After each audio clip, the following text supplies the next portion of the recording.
Assalamualaikum warahmatullahi wabarakatuh. Perkenalkan Pak, nama saya Faisal Fahmi, mahasiswa Public Relations.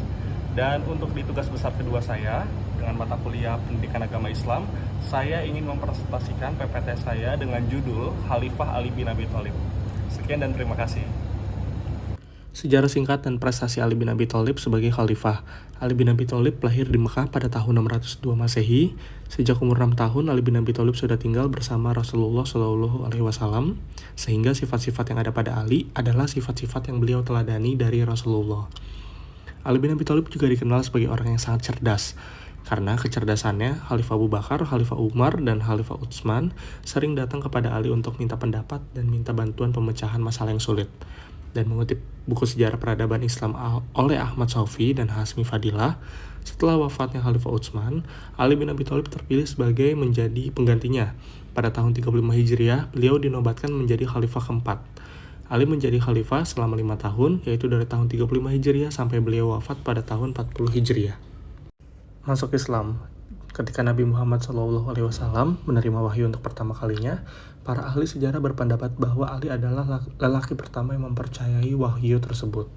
Ali diperkirakan masih berusia 10 tahun pada saat itu, saat wahyu pertama kali turun kepada Nabi Muhammad SAW. Ali menerima ajaran Islam yang dibawa Nabi tanpa paksaan, dan bahkan tanpa meminta izin orang tuanya. Sejak saat itu, Ali selalu belajar langsung kepada Nabi Muhammad SAW hingga ia menjadi menantunya. Hijrah ke Madinah. Perjuangan dakwah Nabi Muhammad SAW selama 15 tahun di Mekah belum mampu meluluhkan hati seluruh penduduknya. Sebaliknya, ajaran yang dibawa Nabi justru menjadi kemarahan, hinaan, dan bahkan siksaan daripada pembesar Quraisy. Demi keselamatan umatnya, Nabi kemudian menyerukan umat Islam untuk hijrah ke Madinah. Ketika hanya tersisa Nabi Muhammad SAW, Abu Bakar dan Ali bin Abi Thalib yang belum hijrah ke Madinah, para pembesar Quraisy memiliki rencana untuk membunuh Rasulullah. Wafatnya Nabi Muhammad SAW. Ali bin Abi Thalib merupakan salah satu orang yang paling dekat dengan Nabi Muhammad SAW. Semasa Nabi Muhammad hidup, hampir semua peperangan ia ikuti, kecuali perang Tabuk karena mewakili Rasulullah untuk menjaga Madinah. Ketika Nabi wafat pada tahun 632, ia berubah menjadi sosok pendiam dan fokus pada ilmu pengetahuan. Pada fase ini, ia menjadi pemikir serius yang memiliki dan mengajarkan Islam kepada murid-muridnya. Ketika Abu Bakar, kemudian Umar bin Khattab menggantikan Nabi Muhammad SAW sebagai khalifah, Ali bin Abi Thalib juga selalu dilibatkan dalam urusan kenegaraan. Setelah Khalifah Umar meninggal, Ali menjadi penasihat resmi Khalifah Utsman bin Affan. Ia diberi tugas untuk memberi pendapat, saran, dan masukan kepada khalifah. Dipercaya Rasulullah untuk menjaga putrinya. Ali menikahi putri Rasulullah yang paling dicintainya, yaitu Fatimah, salah satu wanita terbaik di seluruh dunia. Ibunya adalah Khadijah binti Khuwailid. Pernikahan yang diberkati terjadi di Madinah setelah perang Uhud, ketika Fatimah berusia 15 tahun.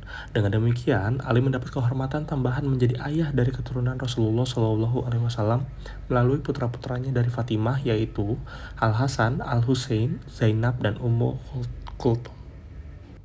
Menjadi khalifah, pada masa Khalifah Utsman bin Affan banyak terjadi pemberontakan yang disebabkan ketidakpuasan terhadap kebijakan yang diterapkan.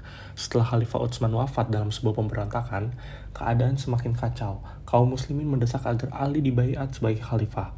Ali pun dibaiat sebagai Khulafaur Rasyidin keempat pada tanggal 25 Zulhijjah 35 Hijriah di Masjid Madinah.